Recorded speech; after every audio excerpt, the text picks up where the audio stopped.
4 avril 2001. Paul Heyman, personnage clé du catch hardcore, annonce la fermeture de la ECW. La fédération de l'extrême, endettée de presque 9 millions de dollars, n'a pas d'autre choix que de vendre la compagnie. En 2003, après plusieurs références à la ECW, la WWE rachète les droits et les biens de la fédération créée par Todd Gordon. Paul Heyman se verra offrir un contrat par la compagnie de Vince McMahon dès 2001. Commentateur, puis manager de Brock Lesnar, l'ancienne grande figure de la ECW semblait bien établi dans la fédération dominante des années 90. Mais en décembre 2004, un investisseur anonyme fait surface, faisant le pari fou de créer la plus grande fédération de tous les temps avec un apport de seulement 1 million de dollars. Un seul homme a les cartes en main pour mener à bien le projet nommé Elite. Paul Heyman. Ce dernier se voit donc confier la All Elite Wrestling. Paul Heyman, businessman et booker émérite, décide de tout miser sur le catcheur indépendant. Les stars indie et les jeunes loups prêts à se faire un nom dans la fédération de la révolution. La All Elite Wrestling est née. Épisode numéro 57, jeunes teujants et jeunes teujantes de notre carrière avec la All Elite Wrestling, toujours sur TEW 2016. Nous sommes au mois d'avril 2009 et bien évidemment dans cette vidéo, nous allons booker l'intégralité du 4e mois de l'année. Nous sommes sur une page d'accueil, attention, qu'est-ce qui se passe ? Une information importante, l'Undertaker a remporté un championnat, le championnat mondial de la WWE dans le main event de WrestleMania 24 qui a fait un 82 rating plutôt solide, 20 213 pèlerins présents dans les gradins, c'était sell out, on était au NZ Izod Center dans la Tri-State, plus de 2.39 de pay-per-view, un buy rate énorme, 1 196 000 personnes qui ont acheté le show, autant dire qu'ils ont fait des pépettes, la WWE, on est loin, très très loin de ça, surtout que nous, on a fait un épisode lors donc du mois dernier, le mois de mars, qui est intervenu la semaine dernière sur la plateforme, un épisode très compliqué, limite catastrophique, que ce soit sur et en dehors du ring, avec quand même quelques petites choses qui nous ont bien embêté, le comportement de Kevin Nash et puis des shows pas forcément très qualitatifs pour certains, alors que j'ai la caméra, la webcam qui est en train de bugger, je ne sais pas pourquoi, ça m'emmerde de plus en plus, je n'arrive pas à la régler correctement cette webcam, c'est n'importe quoi. Des mails bien sûr avec Doug Williams qui voit la DDT lui offrir un contrat. Doug Williams, qu'est-ce qui se passe? Doug Williams, c'est des par apparence, vas-y mon petit, pendant 3 ans tu peux te faire plaisir. Nous on va tranquillement aller bien évidemment du côté des backstage de Rampage, parce que oui, il va falloir quand même qu'on se lance tranquillement dans cette vidéo. Je vous rappelle qu'on s'était laissé lors de l'épisode précédent sur un dernier Dynamite du mois de mars. On a fait 1 464 000 pèlerins devant sa télé, 6500 pèlerins dans les gradins, et John Moxley et Steiner Brothers qui ont battu Kevin Nash et les Gentlemen, ça avait fait un 67. Que faisait John Moxley avec les Steiner Brothers? C'est certainement ce que les gens se sont posés comme question. Ça n'avait pas du tout bien marché, on avait fait un 56 bien dégueulasse, on espère qu'on fera beaucoup mieux. Toujours des moral issues, pas très important pour l'instant, on peut les laisser, alors qu'on a le beau profil de Jazz, qui a débuté la carrière en 1998, qui fait toujours d'ailleurs parler de notre fédération. Alors, au niveau des locker rooms, des incidents, il y en a. Incident impliquant BG James, forcément, ça ne m'étonne pas. A priori, il a usé trop de drogue et il n'est pas en condition de travailler. Eh bien, Pépère, il va se prendre une amende et il n'est pas content. Colt Cabana non plus n'est pas content. Kip James est pas content non plus. Oui, mais en même temps, à un moment donné, merde, j'avais pas besoin de lui, mais par principe, à un moment, il faut pas déconner. C'est une amende. Écoutez, je boucle le show de mon côté, on est toujours à 100% de rating dans les backstage. Ce premier show B de ce mois d'avril, je le boucle tranquillement de mon côté, on en parle juste après. Ne bougez pas. Tiens, une nouvelle arène. Nous sommes au Ya West Union State Fairground devant 1212 pèlerins, un petit peu plus que ces dernières semaines si je ne m'abuse, et on démarre avec un angle qui nous paraît assez logique après ce qui s'est passé la semaine dernière. Ted DiBiase Jr. et Ted DiBiase Sr., le fils et le père et le fils qui sont présents dans le bureau du $1 Million Man. Ça discute. Ted DiBiase Jr. est toujours le champion, mais ça ne plaît pas à un homme, c'est Brandon Tomaselli, parce que Brandon Tomaselli Tomaselli la semaine dernière, il s'est un peu fait screwed. Hein. Il y a eu l'intervention de James Keenan dans le dos de l'arbitre qui a permis à Ted DiBiase Jr. de conserver sa ceinture. Et Brandon Tomaselli, il veut pas en rester là, il veut un rematch parce qu'il part du principe que Ted DiBiase Jr. ne l'a pas battu clean et surtout que ses agissements et sa façon de gagner les matchs fait perdre en crédibilité cette ceinture si chère pourtant aux millions de dollars. Et donc, Ted DiBiase Sr. accepte ce soir dans le main event de donner une nouvelle opportunité à Brandon Tomaselli, bien évidemment s'il bat son opposant du main event. Ah oui, parce qu'il faut quand même que Brandon Tomaselli prouve après cette défaite et cette perte de momentum. Et Brandon Tomaselli rajoute une clause, c'est que s'il bat cet adversaire mystère dans le main event, eh bien il aura une opportunité one-on-one sans intervention aucune. Tout le monde devra rester dans les backstage. Ted DiBiase Senior, qui prend un peu d'eau, Brandon Tomaselli, tout comme d'ailleurs son fils, lui donne cette opportunité effectivement et acceptera cette clause au cas où Brandon Tomaselli remporte le match, ce qui leur semble pas vraiment possible dans l'idée. 68 de rating. Et ça fait donc un bon départ pour le show, le couleur commentary qui a donné un boost au segment. Il faut savoir que Ted DiBiase Jr. a très bien improvisé, ce qui n'a pas été le cas de Brandon Tomaselli. Magnifique. Daphne face à Rebecca Knox. Pas beaucoup de hits durant ce match. Du terrible catch, mon dieu, quelle horreur. En même temps, elles n'ont pas une grosse chemistry. Rebecca Knox va donc affronter et battre Daphne après 5 minutes 46 de combat via Knox out. Parce que Rebecca Knox n'était pas là pour faire dans la dentelle. Victoire par KO, performance de 50 de Rebecca Knox contre Daphne fait seulement 25. Moyen. Oh, le 80 qui sort de derrière les fagots. Comment c'est possible ça? Ted DiBiase Senior et Rebecca Knox, l'angle qui pourtant est très banal de base, Ted DiBiase Senior, qui va confronter Rebecca Knox après sa célébration où elle va tout simplement se mettre over en disant que c'est la double championne et Ted DiBiase Senior qui va annoncer à Rebecca Knox après sa victoire sur Daphne que la semaine prochaine elle devra défendre son titre TBS dans un match un petit peu spécial. Voilà. Ted DiBiase Senior, Rebecca Knox, 81 de rating, magnifique. Écoutez, je suis assez surpris de cette note. Hein, ça fait plaisir, mais elle sort un peu de derrière les fagots. Il faut savoir que Ted DiBiase Senior a bien improvisé, tout comme d'ailleurs Rebecca Knox. Ça fait plaisir d'avoir un 81 de rating pour un segment qui implique, on rappelle, une storyline de la branche féminine, même si ce n'en est pas vraiment une.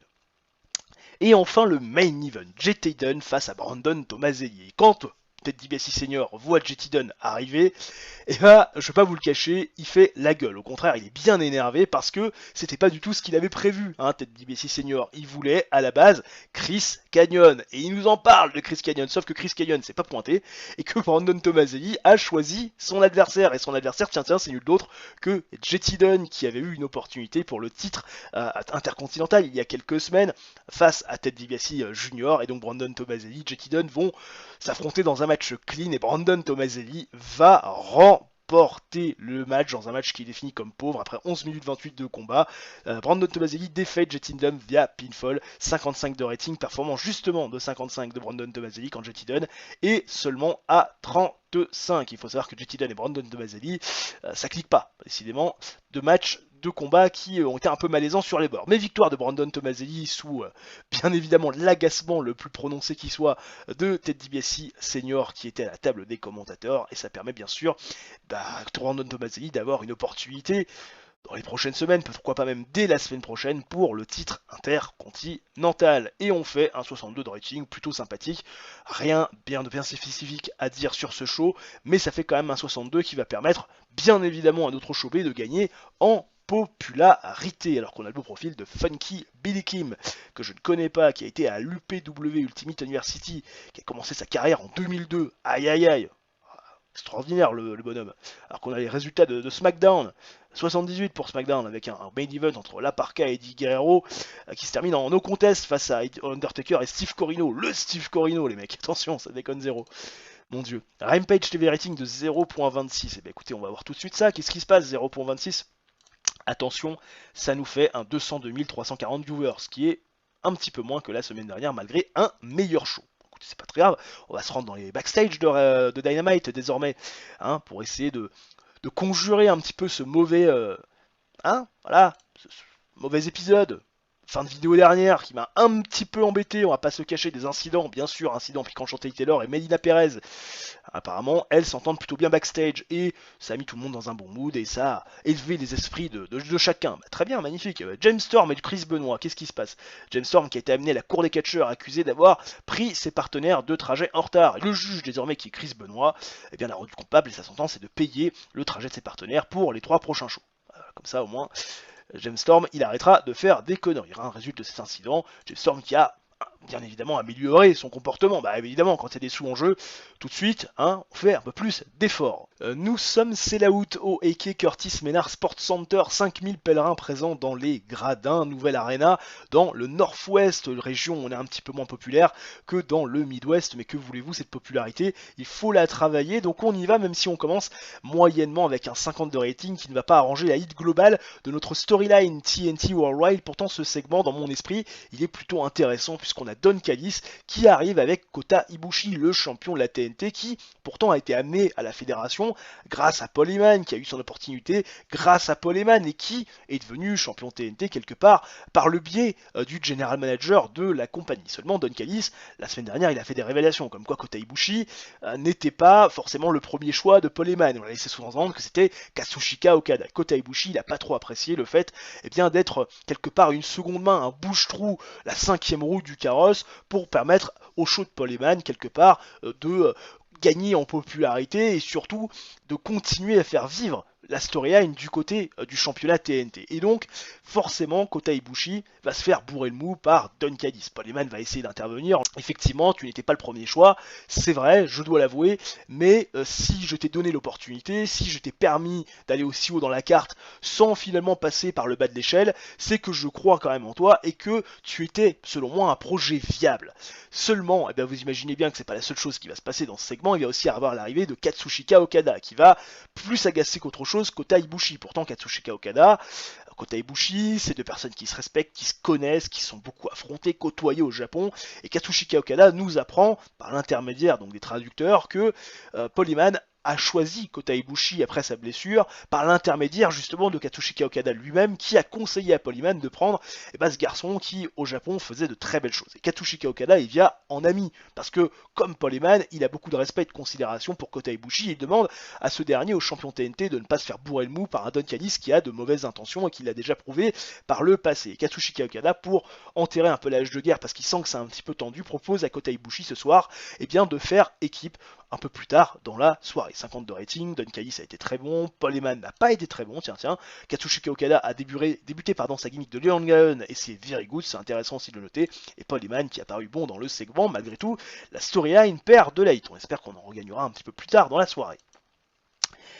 Paul Heyman qui reste dans le ring après la coupure pub, on le retrouve et on va faire un have a seat avec le general manager de la compagnie. Claudio Castagnoli, Bobby Roode d'un côté, les champions par équipe face aux challengers Scott et Rick Steiner, les Steiner Brothers, puisque ce soir dans le main event, Claudio Castagnoli et Bobby Roode, les gentlemen, vont défendre leur ceinture face à Scott et à Rick. Et forcément, dans ce segment, on va essayer de teaser et de promouvoir un peu plus cet affrontement dans le main event qui sent bien sûr la poudre. Claudio Castagnoli et Bobby Roode, ils reviennent sur leur dire déjà des semaines précédentes que Scott et Rick Steiner, s'ils ont battu les New Age Outlands, c'est grâce à leur intermédiaire, c'est pas parce qu'ils étaient forcément meilleurs, et dans leur idée, ils ne méritent pas véritablement une opportunité. Et puis gagner un six-man tag, ça veut pas forcément dire grand-chose par rapport à la compétition par équipe. Et Scott et Rick Steiner, qui sont, on le rappelle, des anciens champions au sein de la fédération, veulent retrouver de l'or autour de leur hanche, et ils pensent que cette équipe de genoux qui se prend un petit peu pour ce qu'ils ne sont pas, qui ont beaucoup de prétentions, qui limite sont un peu hautains, c'est peut-être quelque part la proie la plus facile pour eux pour aller remporter de nouveaux titres par équipe, ce qui forcément, vous l'imaginez, ne plaît pas du tout à Claudio Castagnoli et Bobby Roode, et on finit front contre front à la fin de ce segment, mais pas de contact physique parce qu'on garde ça pour le main event. Paul Heyman a été très bon pour aller en dehors du script, tout comme Bobby Roode d'ailleurs, c'est assez rare pour le signaler, le couleur commentary donne un boost au match. La performance de Scott Steiner a été très bonne, alors que Rick Steiner a paru très mauvais. Mais bon, la storyline avance, gagne de la hit, que demande le peuple. Katsushika Okada et Kota Ibushi qui font face à Bob Holly et Chris Canyon. Ça fait 49 de rating, c'est vraiment très pourri. Katsushika Okada, ça fait 44, c'est vous dire à quel point c'est mauvais. amener les japonais, c'était vraiment pas une bonne chose. Hein. Oh mon dieu, quelle horreur. Match pauvre, où Katsushika Okada et Kota Ibushi vont défaire Boboli et Chris Kagan qui fait ses débuts. 11 minutes 26 de combat. Kota Ibushi défait Boboli via pinfall, voilà, pour encore un peu plus marquer son territoire face à Katsushika Okada. Performances qui sont quand même intéressantes de la part, je vais dire de Chris Canyon, pas du tout, parce qu'il fait un 43, Boboli est à 39. Effectivement, on fait vraiment un match pourri. La storyline TT Worldwide, voilà, avance, perd de la hit. Cette storyline, c'est une horreur. C'est une horreur, on s'est complètement perdu. Pourtant, sur le papier, ça peut être une bonne idée. Hein. J'espère que Katsushika Okada va augmenter en performance, parce que pour l'instant, c'est quand même pas top top. Mais bon, écoutez, on leur a donné une victoire, et le momentum qui va avec. Derrière, Rena Mero va interviewer Tyler Black, qui, on le sait, voit son meilleur ami, ou ex-meilleur ami, Jon Moxley, de plus en plus s'approcher du titre, et pourquoi pas, quelque part, le gagner, puisqu'il aura une opportunité dans les prochaines semaines. Mais, on le sait, Tyler Black, il est un petit peu distant. Et la question que pose Rena Mero à Tyler Black, c'est sera-t-il dans le coin, bien sûr, de Jon Moxley pour le match de championnat? Ah oui, à un moment donné, hein, faut pas déconner. Et Jon Moxley va pas laisser le temps de répondre à Tyler Black, parce que Jon Moxley, il a compris comment se comportait Tyler Black, le changement de personnalité de son meilleur ami, puisqu'il le considère comme ça, encore malgré tout, et Jon Moxley, il sait que si l'ami Tyler Black ne lui a pas prêté main forte pour un match par équipe, il ne lui prêtera pas non plus main forte lors du match de championnat qu'il opposera à Kevin Nash. Et Jon Moxley, les paroles de Kevin Nash à un moment donné en disant qu'il devait arrêter de s'occuper de Tyler Black parce que ce dernier lui donnait aucune considération, Jon Moxley commence à penser que Kevin Nash a raison. Jon Moxley fait beaucoup de choses pour Tyler Black fait très peu de choses pour Jon Moxley, et Jon Moxley, une fois qu'il aura gagné le titre, parce qu'il pense qu'il peut le faire, il ne sait pas véritablement s'il donnera une opportunité à Tyler Black, sachant que sur le plan catchesque et sur le plan humain, il n'est pas sûr qu'il le mérite. Ce qui fait encore un peu plus sticker Tyler Black, bien évidemment, et la storyline, The Gentleman avance avec ce segment, même si c'est pas extraordinaire en termes de rating global. Non, absolument pas. Jazz face à Rebecca Knox. Jazz face à Rebecca Knox, gros match sur le papier. Rebecca Knox qui va battre Jazz dans un match décent, 8 minutes 54 de rating, 8 minutes 54 de combat, via pinfall terminé avec un exploder souplex. Elle n'a pas gagné par KO, Rebecca Knox. Alors, Jazz elle lui a quand même donné du répondant. Ça fait un 60 de rating, performance de 56 pour Rebecca Knox, performance de 46 pour Jazz, qui donc est encore battue l'ancienne championne Rebecca Knox qui prend en tant que double championne féminine un peu plus de momentum. À l'issue de ce match, on a Paul Heyman qui va confronter Rebecca Knox et qui va annoncer que par rapport au dire de Ted DiBiase Senior la semaine dernière, que lui aussi veut qu'il y ait un match d'aspirant numéro 1, il veut une nouvelle challengeuse au titre de Rebecca Knox, et que la semaine prochaine, il y aura un match pour couronner une nouvelle aspirante au titre de Rebecca Knox, parce que si Ted DiBiase Senior veut faire des matchs de championnat, si ce dernier veut donner aussi un petit peu de luminosité à sa division féminine, pourquoi Paul Heyman n'en le ferait pas aussi dans le show le plus important de la All Elite Wrestling? La gimmick de Paul Heyman qui apparemment commence à stagner, alors que les deux ont plutôt bien performé pour aller en dehors du script. Et enfin le main event qui nous fait un gros 80 de rating, les Gentlemen face aux Steiner Brothers. Match bon sur le papier, les Gentlemen, les Steiner Brothers qui vont faire un match de 14 minutes 19 et qui va se terminer via la défense de titre donc de Claudio Castagnoli et de Bobby Roode. Swiss Diff sur Rick Steiner, Claudio Castagnoli qui fait le tomber, victoire donc des Gentlemen qui font leur troisième défense de titre, petit programme d'attente, j'avais pas vraiment dans l'idée de donner des titres aux Steiner Brothers, victoire donc des Gentlemen qui conservent à nouveau leur ceinture, des performances de 63 pour Claudio Castagnoli, de 63 pardon pour Bobby Roode, 69 seulement de Claudio Castagnoli, 45 pour Rick Steiner, parce que Steiner est à 85, assez déçu quand même de la note globale de Claudio Castagnoli que j'attendais plus vers les 80, mais petit-il dans un mauvais jour, non ce n'est pas rapporté, en tout cas victoire des Gentlemen qui conservent leur titre et on fait un 67 parce que pas assez de storyline intéressante. C'est vrai que la storyline TNT est très basse et que pour l'instant malheureusement on n'arrive pas à la faire monter et on n'a pas non plus amélioré la storyline avec les Gentlemen. Bon, 67 de rating ça reste toujours mieux que le 55 pourri de la semaine dernière qui avait conclu le dernier épisode, alors que là on a le beau profil de Rob Escos qui a débuté en octobre 2000 sa carrière. Voilà, il a fait pas mal de fédérations dans le nord-est des États-Unis, bien sûr, on le sait. Don Callis qui se relocalise. AEW Dynamite qui fait un 2.12 de TV rating, bah écoute, pourquoi pas, ça fait combien exactement 1 597 000. C'est un petit peu mieux que la semaine dernière, mais bon, on a fait 11 points de mieux que la semaine passée, ce qui reste quand même plutôt pas trop mal. Les moral issues toujours, mais il n'y a pas de major moral issues ou de big moral issues, tout va bien. On reste comme ça, et on a bien sûr Rampage qui va intervenir dans 5 jours, et nous tranquillement, bah écoutez, on va laisser défiler le temps, puis s'il y a une information croustillante, bien évidemment, je me ferai un plaisir de vous la communiquer, comme d'habitude. Aucune nouvelle vraiment croustillante sur la dernière semaine écoulée, donc du coup on se retrouve directement dans les backstage d'AEW Rampage, deuxième du nom en ce mois d'avril 2009, et vous le voyez, ça clignote rouge, il y a des incidents impliquant Rick Steiner et Terry Funk, j'imagine que c'est la cour de catcheurs, apparemment non, Rick Steiner et Scott Steiner qui ont causé un incident quand ils ont commencé, et bien a priori à s'en prendre à l'ami Terry Funk, et forcément il y a eu un combat, une bagarre qui s'est déclenchée entre tout ce beau monde, et forcément en tant qu'employeur, je dois dealer avec la situation. Écoutez, ça va être fine, hein, parce qu'à un moment donné, il faut pas déconner. Rick Steiner qui améliore son comportement, Rick Steiner qui est content de la décision, Scott Steiner est pas content, voilà, Terry Funk est content de la décision. Scott Steiner, c'est un con, il a tabassé Terry Funk, je lui file une amende. Non, ça lui va pas. C'est impressionnant ça aussi. Bon, c'est pas très grave. Et écoutez, sous ces bonnes nouvelles, on va aller bouquer le show, hein, voilà, décidément, c'est vrai que c'est un épisode qui commence aussi bien que le précédent. Direction Puerto Rico, cette région hispanique des États-Unis, 882 pèlerins dans les gradins. Je me suis dit, allez tiens, on va tenter un petit peu de changer de crèmerie, on verra si ça marche. Et je suis assez surpris de la note pour ce segment d'ouverture, puisque je rappelle, du côté de Puerto Rico, il y a quand même la barrière de la langue, et faire un 77 sur une promo backstage, ça reste quand même un très très bon rating. Nous sommes dans le bureau du $1 million Ted DiBiase Senior, qui est avec son fils, bien sûr, Ted DiBiase Junior, champion intercontinental, et Brandon Tomaselli va venir les confronter, tout content de ce qui s'est passé la semaine dernière, parce que oui, la semaine dernière, ça s'est pas vraiment passé comme Ted DiBiase Senior l'aurait entendu, c'est-à-dire Chris Kanyon face à Brandon Tomaselli. Ça a été au contraire JT Dunn qui a affronté Brandon Tomaselli, et forcément le challenger numéro 1 au titre se glousse de voir que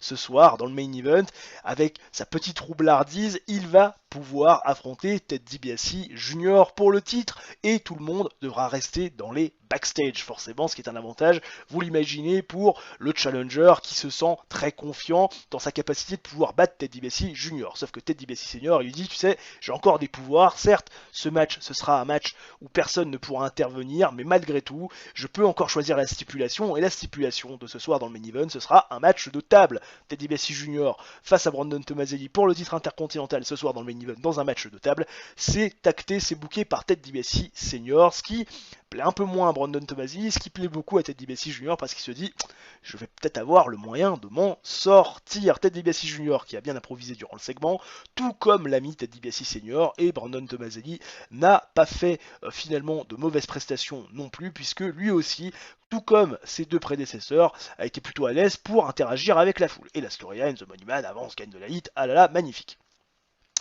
Rebecca Knox qui donc va devoir défendre son titre, et vous le voyez, elle défend son titre non pas face à une personne, non pas face à deux, non pas face à trois, non pas face à quatre, mais face à 5 autres filles, et forcément vous imaginez que ce qui devait arriver arriva, même si le match est considéré comme pauvre, Rebecca Knox va perdre le titre. Ah oui, parce que Rebecca Knox, elle n'est pas impliquée dans le tombé, vous l'imaginez bien, c'est Lacey Van Erich qui va se prendre le tombé final après le final exam de Michelle McCool. Et oui, qui avait ses débuts du côté de Dynamite il y a quelques temps, avec, on le rappelle, cette rivalité face à Melina Perez. Elle revient dans le show B et elle va faire le tombé sur Lacey Van Erich avec son final exam 1, 2, 3, victoire de Michelle McCool qui devient la nouvelle championne TBS et donc la championne féminine du côté du show B de notre fédération des performances, de 53 pour Rebecca Knox, de 46 pour Lacey. Lacey Van Erich est à 19, c'est toujours pourri. Michelle McCool 47 qui se rapproche, 35 des Gilly et 44 de Reign, victoire donc de l'ancienne championne des divas IRL, bien sûr, Michelle McCool, championne TBS, ah là là, magnifique. Et enfin, le main event qui fait un 70 de racing extrêmement solide, Ted DiBiase Junior, Brandon Tomaselli, match décent, et oui, match de table, qui va voir la victoire de Ted DiBiase Junior face à Brandon Tomaselli, 11 minutes 07 de combat, Brandon Tomaselli qui va passer à travers la table. Ted DiBiase Junior, vous imaginez qu'il a utilisé quelques petites techniques illicites pour s'imposer, mais de manière, enfin, on va dire assez claire, nette et précise, sans contestation aucune. Ted DiBiase Junior remporte la victoire et bat clean. entre guillemets, Brandon Tomaselli, défense numéro 3 de son championnat intercontinental. Brandon Tomaselli est désormais back of the line, performance de 64 pour Ted DiBiase Jr. et de 65 pour Brandon Tomaselli. On sait que les deux ont une très bonne chemistry.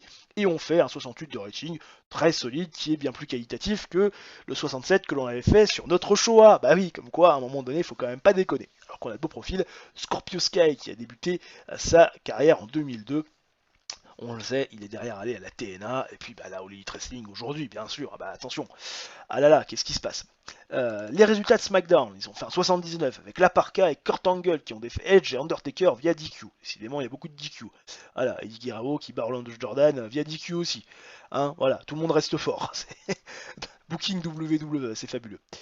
Tommaso Ciampa qui s'en va de la New Japan Pro Wrestling. Tommaso Ciampa dont je ne fais plus rien et rating de 0.26 du côté de Rampage. C'est dur hein, de faire tout le temps des choses intéressantes avec les lutteurs talentueux que l'on peut avoir. Alors que Tommaso Ciampa a des moralistes, il est certainement pas content de son utilisation, ce que je peux comprendre. On fait quand même 197 000 viewers, ce qui est pas mal, même si on a fait 202 000 la semaine dernière. Et pourtant on fait un meilleur show, cette année rien y comprendre. Mais bon, des fois il n'y a pas trop de logique dans le jeu, hein, vous le savez, voilà, des fois c'est comme ça. 100%, toujours de backstage rating, bien sûr. Les absents, Kip James pour blessure, Bryan Danielson toujours en train de s'entraîner pour son combat de MMA, qu'on récupérera, je pense, dans 2 mois et demi. Incident impliquant Becky James.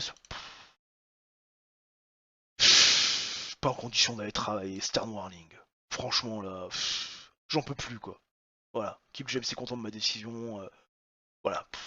Becky James dans toute sa splendeur, c'est magnifique. El Generico, Chris Benoit. Alors là, El Generico qui a été... D'ailleurs, il faudrait que je change sa gimmick, parce que c'est plus El Generico, maintenant il n'y a plus son masque. Qui a été amené à la cour des catcheurs, accusé d'avoir a priori emmerdé tout le monde. Le juge Chris Benoit l'a rendu coupable, et sa sentence est a priori de fermer sa gueule et de payer à boire pour tout le monde après le show. Voilà. Et El Generico qui améliore son comportement. Merci monsieur Chris Benoit. Il n'a même pas débuté véritablement au sein de la All Elite Wrestling, qui déjà en prend ses fonctions de leader dans les backstage. A nouveau, sell-out au Eke Curtis Menard Sport Center. 5000 pèlerins présents dans cette arena du Nord-Ouest. Et on démarre avec un 74 de rating, plutôt qualitatif. Une note bien verte pour démarrer les hostilités avec Kevin Nash accompagné de Claudio Castagnoli et Bobby Roode, les Gentlemen dans leur globalité, qui vont lâcher les derniers mots sur Jon Moxley. Ce soir, il lui promet l'enfer, bien évidemment, dans le main event où Jon Moxley aura son opportunité au titre face à Kevin Nash. Kevin Nash fait aussi mention de Tyler Black. Il essaie de faire du mind games, bien évidemment, avec son ancien protégé du Dark Angel. Et essayer peut-être de retourner Tyler Black contre Jon Moxley. On sait que les deux n'ont pas une relation vraiment au beau fixe. En tout cas, Kevin Nash a balancé ses dernières vérités sur Jon Moxley. Lui promet l'enfer dans le main event. 74 de rating. Le main event est teasé.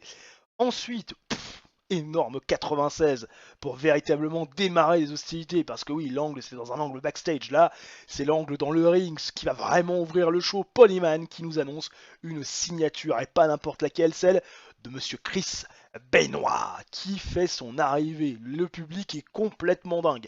96 de rating. Chris Benoit qui arrive avec sa gimmick de No Gimmick Needed. Noté below average, qui est pas forcément extraordinaire, mais Chris Benoit, il est ultra populaire, ancien champion du monde, bien sûr, du côté de la WWE. Chris Benoit nous explique que s'il a choisi la All Elite Wrestling, c'est parce que cette fédération est grandissante, que l'avenir c'est à la All Elite Wrestling, il souhaite que cet avenir s'écrive avec lui. Il a déjà bien évidemment dans le regard ce qui se passe du côté du titre mondial. Il nous parle de Kevin Nash, des dream matchs qu'il aimerait bien évidemment avoir du côté de la All Elite Wrestling. Chris Benoit est arrivé dans la fédération de l'élite, est arrivé à la All Elite Wrestling, et Chris Benoit bien évidemment est accueilli comme il se doit. Grosse pop pour l'ancien champion du monde de la WWE. Voilà, magnifique, sublime. Derrière, on calme un petit peu les hostilités avec Jazz face à Gay King, face à Nathan Neidhart, face à Sweet Saraya. L'ami Rebecca Knox est à la table des commentateurs, puisque oui, c'est un match pour déterminer une nouvelle aspirante au titre. On sait que Rebecca Knox a perdu sa ceinture hier du côté de Rampage, le titre TBS qu'elle allait forcément redonner du côté de Michelle McCool qui a fait le tomber sur les Sivan Erich. Bah, parce que Rebecca Knox elle a perdu du titre mais elle n'a pas pris le tombé. Et donc là elle attend bien évidemment avec grande impatience sa prochaine challengeuse pour pouvoir tout simplement mettre ses mains sur quelqu'un parce qu'elle a besoin de se défouler, de lâcher un peu de frustration et elle va affronter dans les prochaines semaines Gail Kim qui va défaire Jazz, Nighty Night et Sweet Saraya en 9 minutes 57 après avoir défait via pinfall Jazz avec un Hurricane Rana. Voilà, 9 minutes 57 de combat, on a laissé du temps, presque 10 minutes. Format TV, Sweet Saraya est à 45, Nighty Night est à 52, Gail Kim est à 40, Jazz est à 49, Gail Kim le Wing Link. J'aurais pas pensé, j'aurais plus pensé au contraire que Nighty Night allait se retrouver dans cette position. Gail Kim à qui je donne une opportunité mais qui me fait la moins bonne note. Ma grande, il va falloir se réveiller quand même. Derrière, Rebecca Knox qui confronte Gail Kim. Rebecca Knox qui se dit impatiente de pouvoir affronter Gail Kim, mettre les mains sur elle parce qu'elle a besoin de lâcher de la frustration après l'injustice dont elle a été victime du côté de Rampage hier, donc mardi, et Gail Kim qui veut se poser comme étant un rempart. Elle a vu ce qu'était capable de faire Rebecca Knox. Gail Kim est préparée, elle s'est entraînée et elle est prête à son sens à devenir championne féminine et à mettre fin au règne très impressionnant et très dominant de Rebecca Knox. 56 de rating, Rebecca Knox qui a très bien improvisé, tout comme Gail Kim. Voilà, hein, Rebecca Knox qui a paru bien dans ce segment. Très bien, c'est magnifique, sublime. Derrière, on retrouve Paul Heyman, Ted DiBiase Senior et Ted DiBiase Junior, histoire quand même de donner un petit peu d'importance quand même à notre division Rampage du côté de Dynamite. Ted DiBiase Senior et Paul Heyman qui vont avoir un argument par rapport à ce qui s'est passé il y a quelques semaines quand Jetty Dunn a remplacé Chris Canyon. Paul Heyman nous annonçait et annonce à Ted DiBiase Senior de ce point de vue que Chris Canyon est une exclusivité de Dynamite et qu'il en a véritablement décidé que ça en soit une après les agissements un peu corrompus de Ted DiBiase Senior qui veut encore faire sa loi du côté de Rampage, ce qui ne met pas dans une bonne position ni Ted DiBiase Senior ni Ted DiBiase Junior puisque Paul Heyman aimerait que l'expansion de Rampage se fasse avec des intérêts qui sont un petit peu moins controversés, puisqu'on le sait qu'il y a beaucoup de conflits d'intérêts du côté de Rampage, avec Ted DiBiase Senior qui mène sa barque, et Ted DiBiase Junior qui est un petit peu le pantin, le fiston, et qui se balade avec la ceinture alors qu'il ne la mérite pas forcément. Et Paul Heyman aura, et il le dit à Ted DiBiase Senior, un œil très avisé sur ce qui va se passer du côté de Rampage les prochaines semaines. Chris Canyon face à Katsushika Okada, ça fait une note plutôt intéressante de 59 de rating, match plutôt décent en termes de catch, pas beaucoup de hits. Katsushika Okada défait Chris Canyon en 11 minutes 11. Katsushika Okada fait quand même un 57 de rating assez intéressant, 43 pour Chris Canyon. Voilà, victoire de Katsushika Okada qui derrière, dans un segment qui va nous faire un 57, augmenter petit à petit les ratings, va être confronté à Kota Ibushi. Don Callis qui va accompagner le champion TNT et Kyoto Ibushi fait comprendre à Don Callis qu'il veut affronter Katsushika Okada pour tout simplement montrer que le deuxième choix de Paul Heyman aurait dû être le premier, parce que même si Kota Ibushi il a du respect pour Katsushika Okada, dans la mesure où ce dernier mangeait ses plates-bandes au Japon, le voir manger ses plates-bandes du côté des États-Unis et notamment de la All Elite Wrestling, ça l'emmerde plus qu'autre chose. Donc Kota Ibushi contre Katsushika Okada, c'est signé et c'est acté pour la semaine prochaine. Voilà, Paul Heyman qui est au milieu, qui sait pas trop quoi dire. Katsushika Okada, Kota Ibushi, il y a quand même un petit peu de tension parce que Kota Ibushi s'est montré irrespectueux envers Katsushika Okada. Voilà.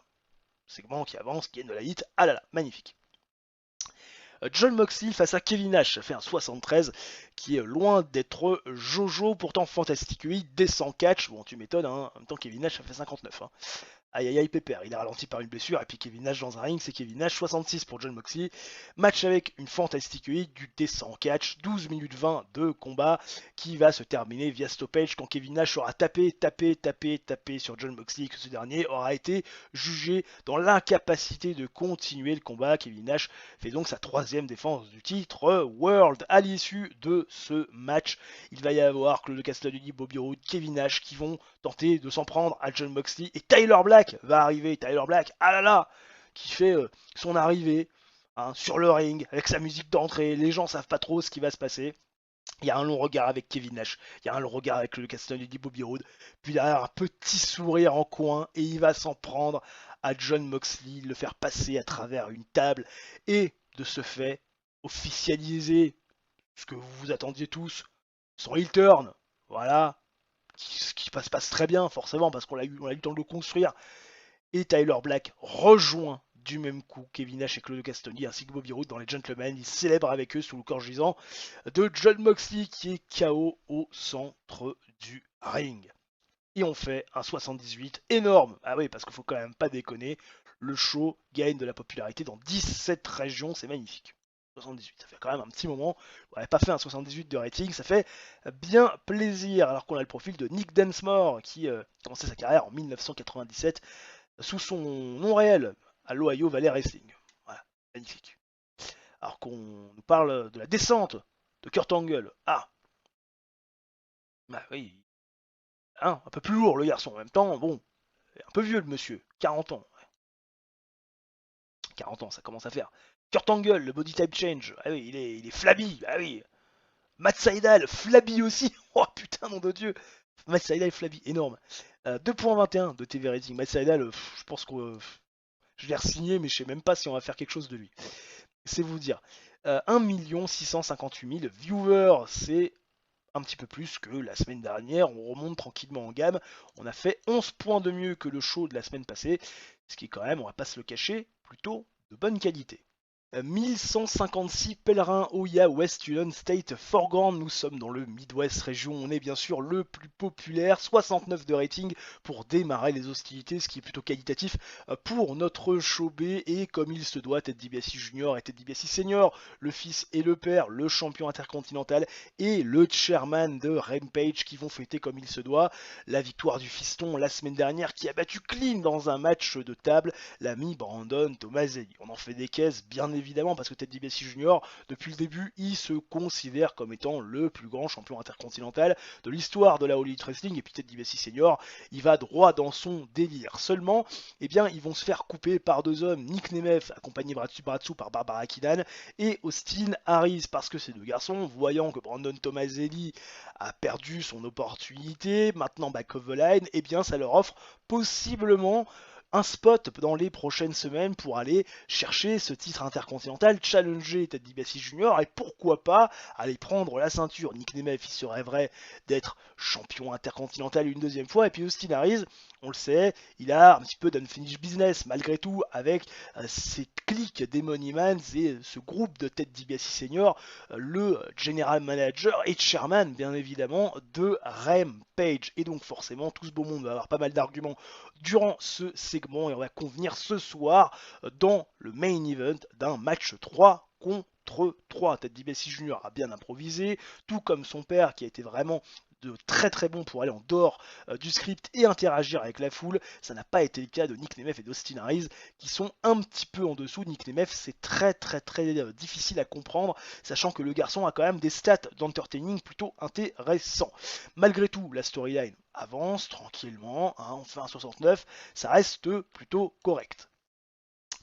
Derrière, Michelle McCool va faire face à Lacey Van Erich. Michelle McCool qui est devenue championne TBS dans ce fameux Six-Pack Challenge réinventé en faisant tomber face à Lacey Van Erich. Elle l'affronte bien évidemment en one-on-one competition. Match avec pas beaucoup de hits, du terrible catch. Michelle McCool défait Lacey Van Erich en 6 minutes 53 via pinfall avec le final exam. Rien à signaler, c'est un match clean, 45 en termes de performance ring pour Michelle McCool, 21 seulement pour Lacey Van Erich qui est toujours à la ramasse.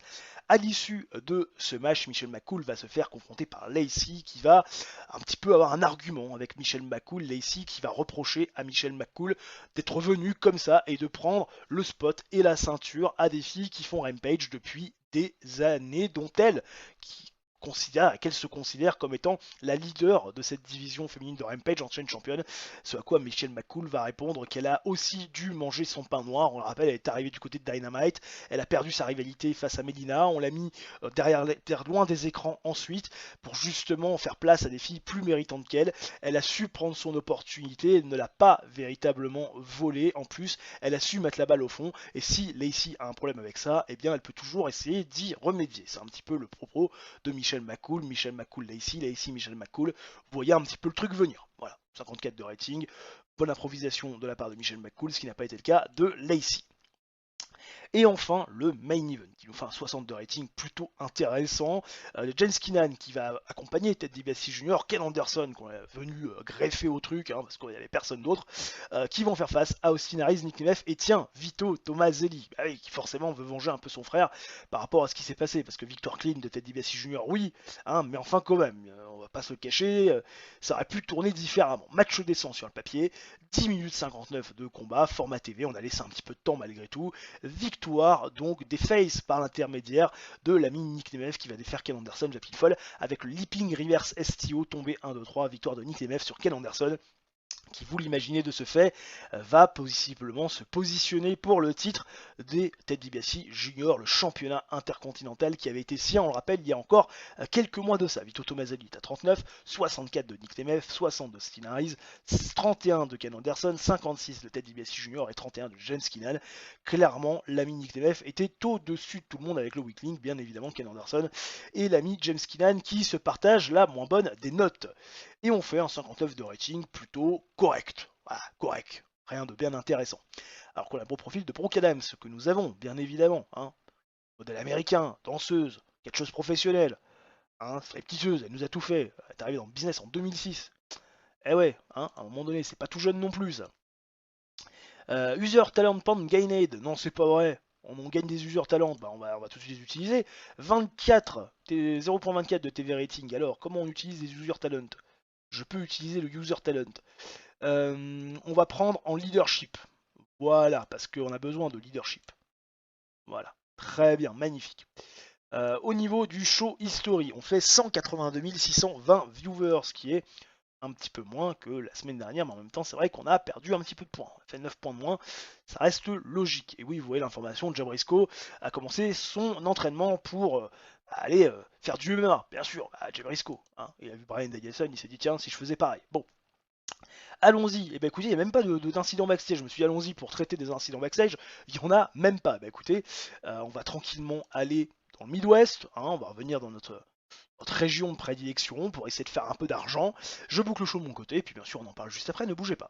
Emo Family Arena, 6339 pèlerins présents dans les gradins pour le retour de Dynamite dans le Midwest, notre région de prédilection. Là on est le plus populaire, 6339 pèlerins en direct live pour le début des hostilités de ce troisième épisode du mois d'avril. 72 de rating, une note plutôt correcte, même si on aurait pu penser atteindre les 80 avec les protagonistes du soir, mais bon, que voulez-vous, ça peut arriver. Rena Mero est la première arrivée dans le ring, elle va être coupée par Doug Williams, alors que Rena Mero était censée interviewer Chris Benoit, le nouvel arrivant au sein de la All Elite Wrestling, et Doug Williams va prendre le micro et s'adresser directement à Chris Benoit, celui qui est tout fraîchement All Elite, en disant qu'il n'a pas trop apprécié son discours d'arrivée, parce que oui, Chris Benoit a tout de suite parlé du champion Kevin Nash, du fait qu'il vise ce titre, il a aussi parlé des Dream Match qu'il voudrait avoir avec Samoa Joe, avec l'ami Claudio Castagnoli, qui a fait le meilleur match de l'histoire de la All Elite Wrestling, avec, on le rappelle, Shawn Michaels, qui a fait une pige du côté de notre fédération à la fin du mois de décembre, début du mois de janvier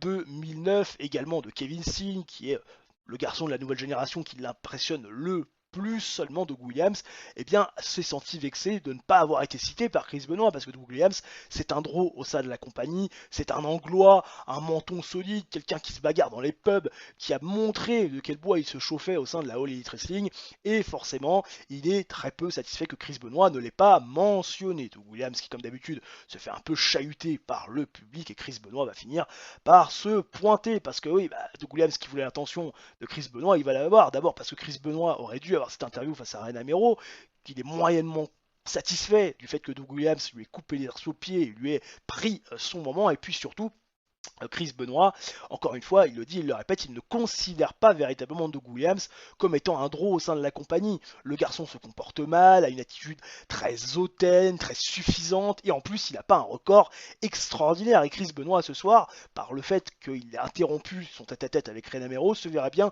le corriger et encore un peu plus faire plonger son record, ce qui ne plaît absolument pas à Doug Williams, qui ce soir accepte le challenge face à Chris Benoit. Chris Benoit qui était très bon pour aller en dehors du script, tout comme l'ami Doug Williams. Rena Mero en revanche, c'est un petit peu moins bien. Mais j'essaie d'avoir du sex appeal parce qu'à Weber, il en manque un peu de sex appeal. La performance de Chris Benoit fantastique, et la storyline Benoit have an interracial problem commence avec ce segment. Voilà, magnifique. Kota Ibushi face à Katsushika Okada, 54 de rating. Il fallait faire ce match, il fallait qu'on se débarrasse de Kota Ibushi champion. C'est fait, Katsushika Okada qui après un match décent en termes de catch avec pas beaucoup de hits, va défaire Kota Ibushi en 10 minutes 40, format TV Bridging Chairman Suplex. Victoire de Katsushika Okada qui devient le nouveau champion de la TNT qui met fin au règne. On va pas se le cacher, très lugubre de l'ami Kota Ibushi, ça a clairement pas été le bon plan. On espère qu'on arrivera à faire quelque chose de mieux avec Katsushika Okada qui est donc le nouveau champion secondaire de la fédération. Kota Ibushi qui a été un petit peu surveillé de loin par Don Callis, mais qui, voilà, au vu de la prestation de Kota Ibushi, a préféré s'en aller. Alors finalement, le gamin, il est pas encore prêt. Voilà, Kota Ibushi, Don Callis, l'association n'aura été que de courte durée. Gail Kim et Rebecca Knox qui font équipe après la coupure pub face à Sweet Saraya et Jazz. Ouais, Gail Kim qui, on le rappelle, a gagné un Fatal 4-Way où Sweet Saraya et Jazz étaient présentes.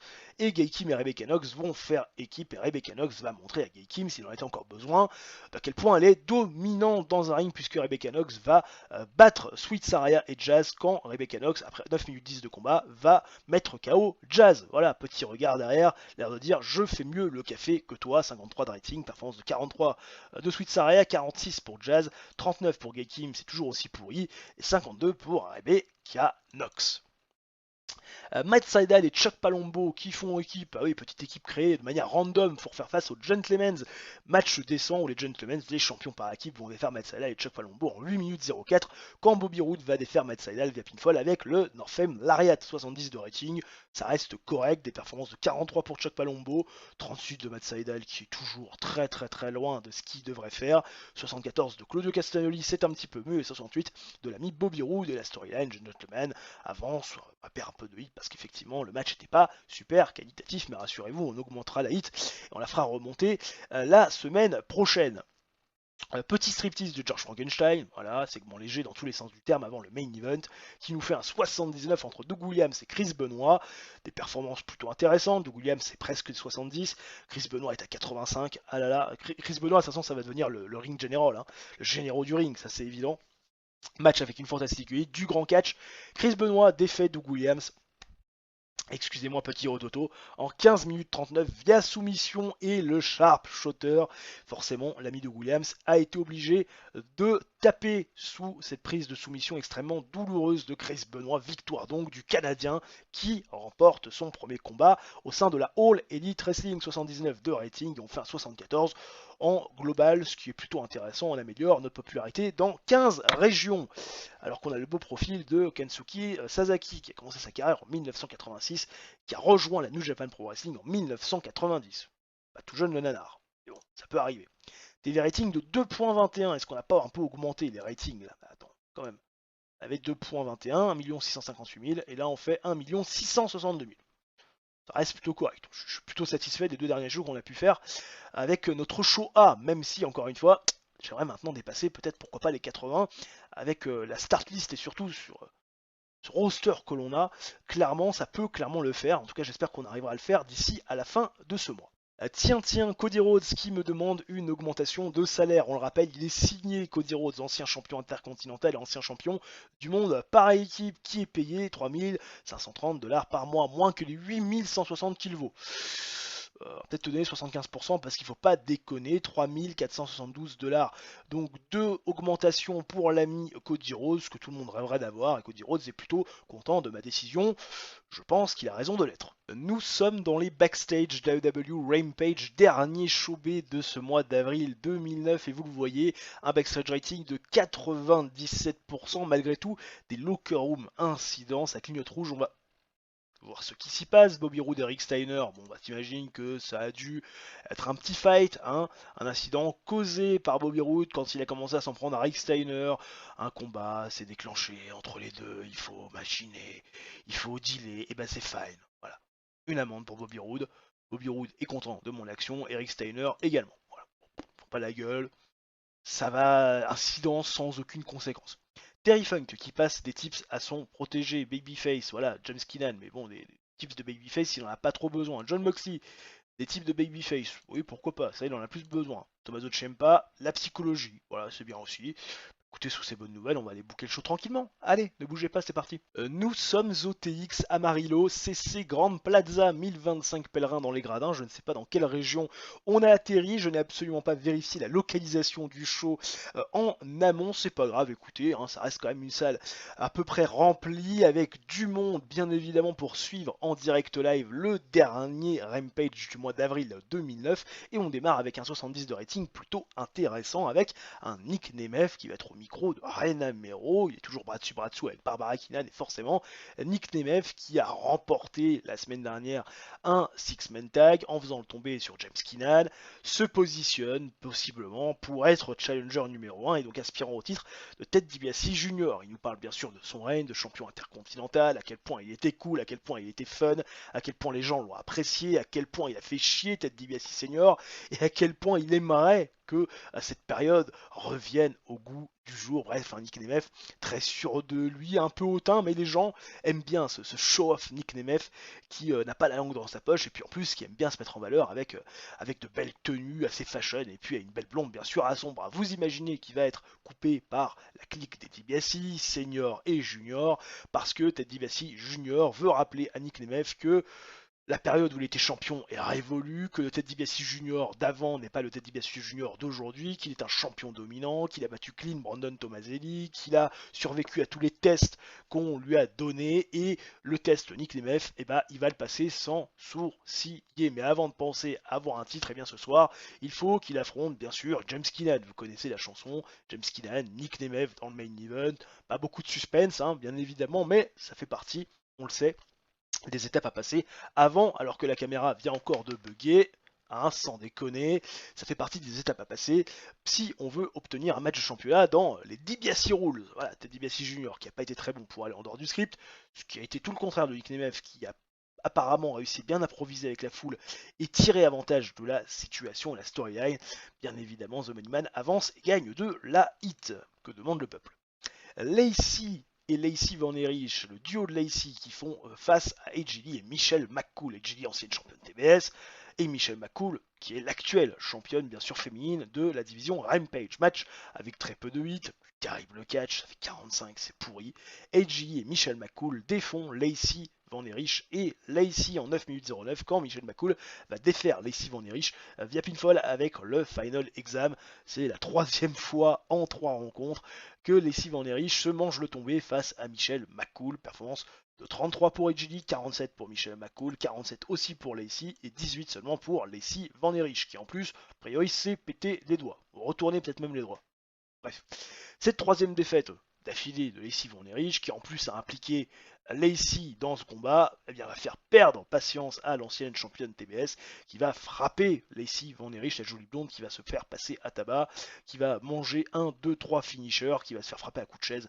Bref, hein, voilà, les gens adorent. 33 de rating, Lacey, elle en a marre.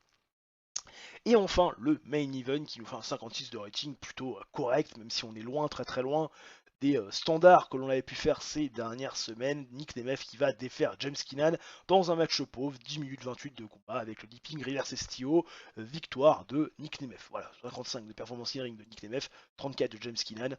Voilà, RAS, la storyline avance, mais perd un petit peu de hit. Et on fait un 56 qui est moyen par rapport au show qu'on a pu faire avant, mais ça reste, on va pas se le cacher, plutôt correct pour un show B. Voilà, magnifique, alors que les gens sont en train de m'assaillir de messages. Qu'est-ce qu'ils veulent tous ces gens-là en ce 21 mars, jour où je tourne la vidéo, bah, parce que vous ça arrivera plus tard, mais bon, il faut prendre un peu d'avance. Lacey Van Erich qui donc a été blessé, on ira voir ça. Un TV rating de 0.24, je crois que c'est un TV rating un petit peu moins sympatoche que les précédents. Et on avait fait 0. Ah non, 0.24 déjà la dernière fois. Écoutez, on fait 185 000 ou 182 000, on gagne 3 000 viewers, ça reste plutôt intéressant. Et au niveau du medical, tout ça fait, alors Kip James encore 12 jours, ok, Lacey Van Erich 3 jours. Et Brian Danielson, ça j'avais pas vu, ça revient seulement dans 47 jours. Ça a posé problème, parce que j'avais des plans pour Brian Danielson. Je vais pas vous le cacher, pour le prochain pay-per-view qui arrive donc en mai, c'est-à-dire Double or Nothing, et je n'aurai pas Brian Danielson. Ce qui est assez problématique, on va pas se le cacher. Mais bon, on va essayer de trouver une solution, parce que on trouve toujours de toute façon des solutions. À un moment donné, de toute façon, puis bon, on sait qu'on est quand même dans une période où tout ne va pas bien dans la structure. pas toujours très inspiré. Et puis des choses extérieures dans les backstage qui font pas toujours bien plaisir. Bref, pas très grave. On fera sans Brian Danielson. Incident avec Brooke Adams. Positif, oui, voilà. Elle a organisé et gagné un tournoi de jeux vidéo. Merci Madame Brooke Adams. Voilà. Toutes ces bonnes nouvelles, on va bouquer le show et puis terminer le mois comme il se doit. Allez, c'est parti. Nous sommes au OK Union Multipurpose Center, presque 5000 pèlerins présents dans les gradins pour suivre en direct live le dernier Dynamite du mois d'avril 2009, également dernier show de notre vidéo, et on commence avec un gros 88 de rating bien vert, meilleur segment d'ouverture depuis le début de cet épisode, et forcément en premier lieu on va retrouver Kevin Nash, le champion du monde, Claude Castagnoli, Bobby Roode, les champions par équipe, et Tyler Black, le nouveau membre itinérant des Gentlemen. Kevin Nash qui prend bien sûr le micro et qui va rappeler ce qui s'est passé la semaine dernière à ce public présent au UK Union Multipurpose Center, à savoir sa victoire face à Jon Moxley, victoire retentissante.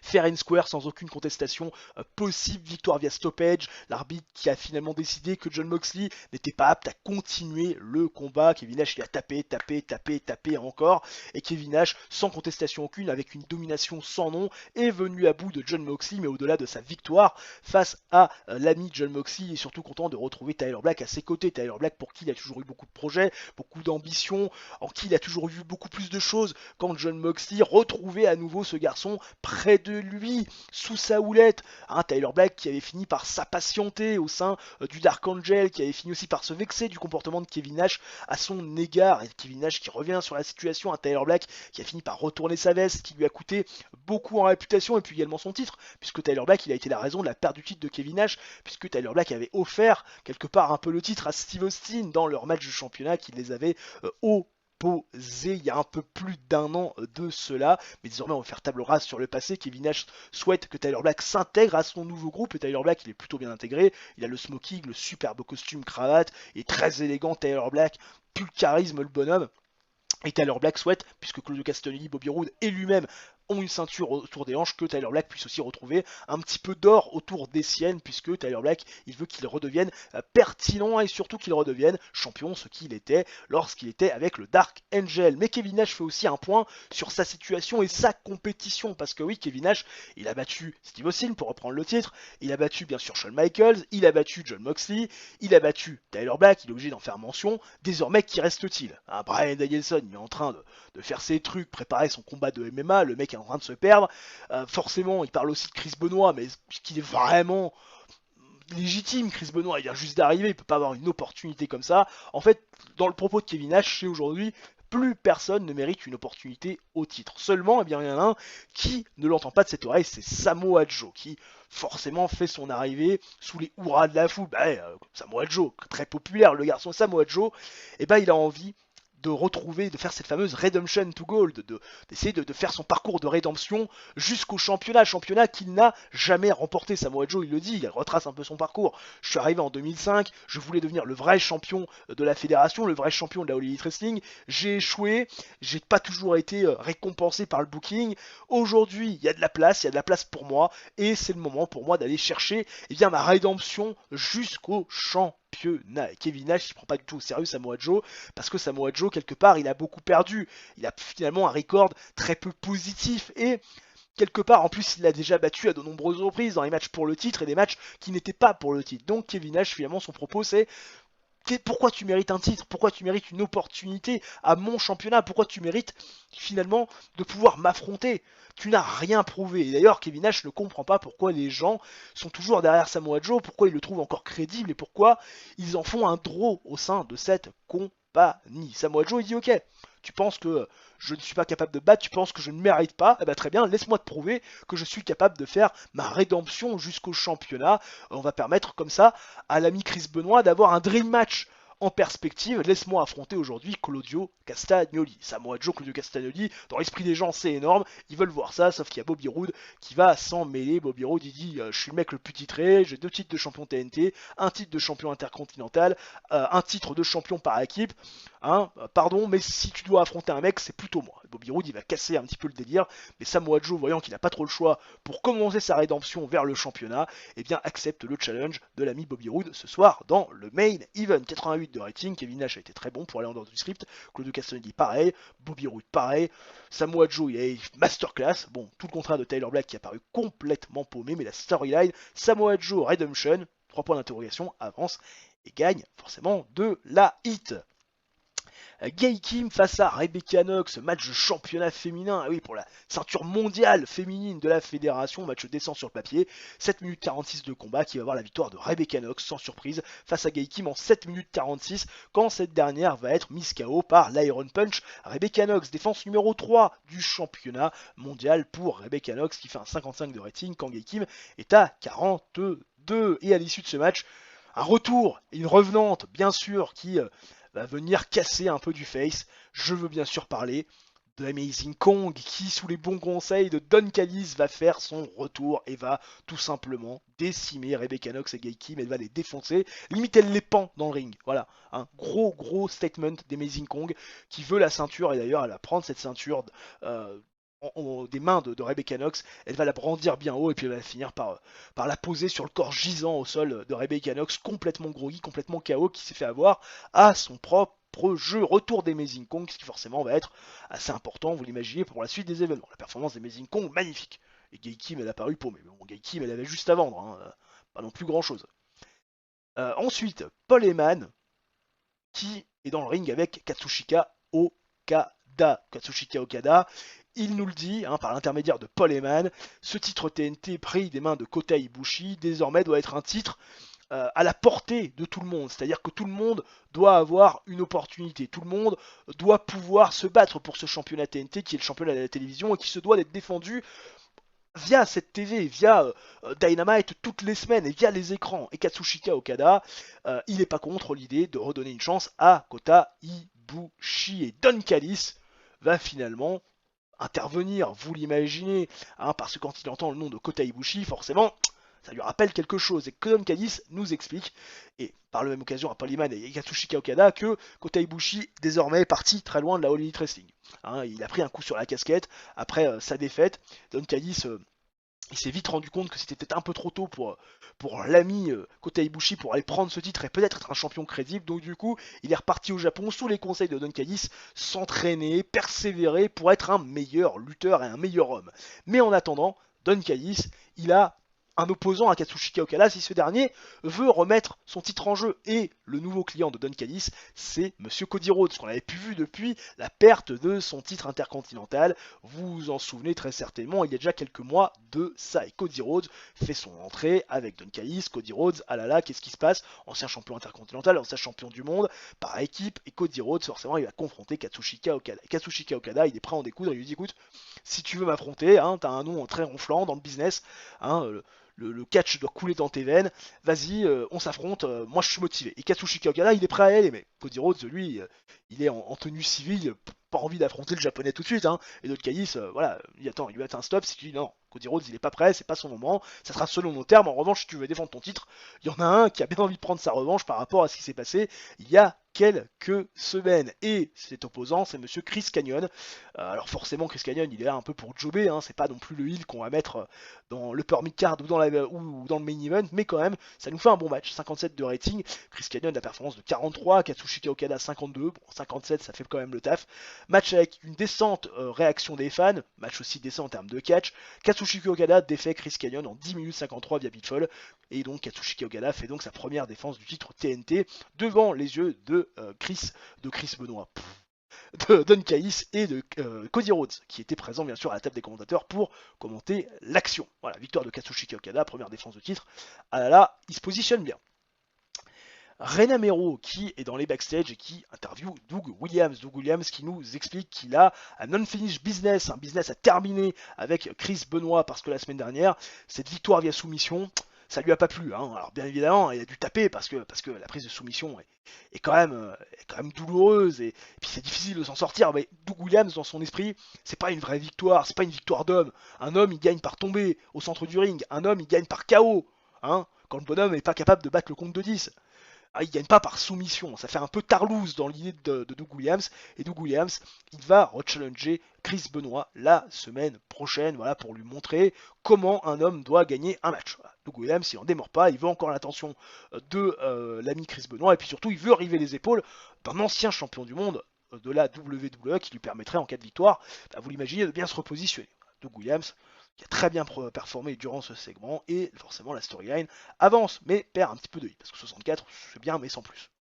Et enfin, le main event, Bobby Roode contre Samoa Joe, 88 de rating. Qu'est-ce qu'on a bien fait de remettre Samoa Joe dans le main event? Il nous sort un 81 de performance, hein, le garçon. Hein. Voilà, rien à foutre. Hein. Bobby Roode 65, c'est pas mal. Match superbe, en tout cas, c'est décrit comme tel. 15 minutes 22 de combat et victoire de Samoa Joe sur Bobby Roode via pinfall avec le Iceland Driver. Il y avait bien sûr Kevin Nash à la table des commentateurs pour commenter l'action. Et il a vu de ses yeux vus aux premières loges la victoire de Samoa Joe sur la moitié des champions par équipe. Samoa Joe qui commence sa rédemption vers le championnat, et c'est la storyline qui du même coup avance et gagne de la hit. Et on fait un énorme 80 pour terminer ce mois. Hein, ça fait tellement plaisir de refaire des notes à peu près sympathiques, alors qu'on a le beau profil de Buff Bagwell qui était connu sous le nom de Buff E, qui a fait ses débuts en 1997. Hein, voilà, magnifique, sublime, magnifique, oui, très beau profil. Alors que Dean Malenko va peut-être re-signer avec la WWE, bah écoute mon pote, si t'as envie d'y aller, fais-le.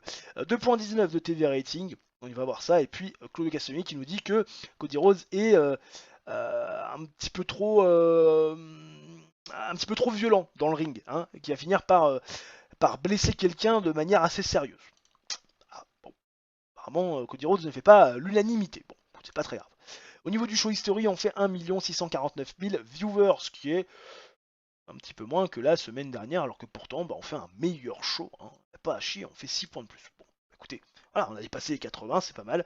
Écoutez, nous on va se rejoindre tranquillement avec le début du mois de mai, le 1er mai, le fête du muguet, pour aller tout simplement voir la hit des storylines et bien sûr le prestige des titres et faire le bilan financier parce que vous savez désormais qu'on se quitte toujours là-dessus. Nous sommes le 1er mai 2009 et vous le voyez, quelques nouvelles sur mon dashboard, 6 mails à lire avec d'abord des informations concernant Lacey qui a fini apparemment son tour avec la JPW. Non, elle n'a même pas fini, elle va le commencer. Samoa Joe qui a vu la DDT lui faire une offre de contrat. Alors ça on imagine que eh bien c'est du paix par apparence, non c'est de la tournée. Écoute, va tourner avec la DDT, il n'y a aucun souci, que le Castagnoli ça doit être la même chose, Kevin Steen c'est la même chose.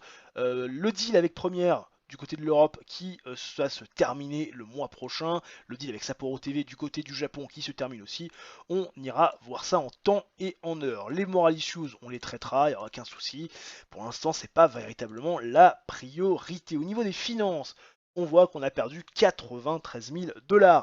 Un petit peu moins quand même que le mois dernier. On va finir par stabiliser, même si pour l'instant c'est pas encore ça qui est ça. En même temps, c'est vrai qu'on n'a pas fait que des shows du côté du Midwest. On est allé dans le Northwest, on est allé dans le Mid-South. Donc c'est un petit peu normal aussi d'avoir perdu un petit peu d'argent.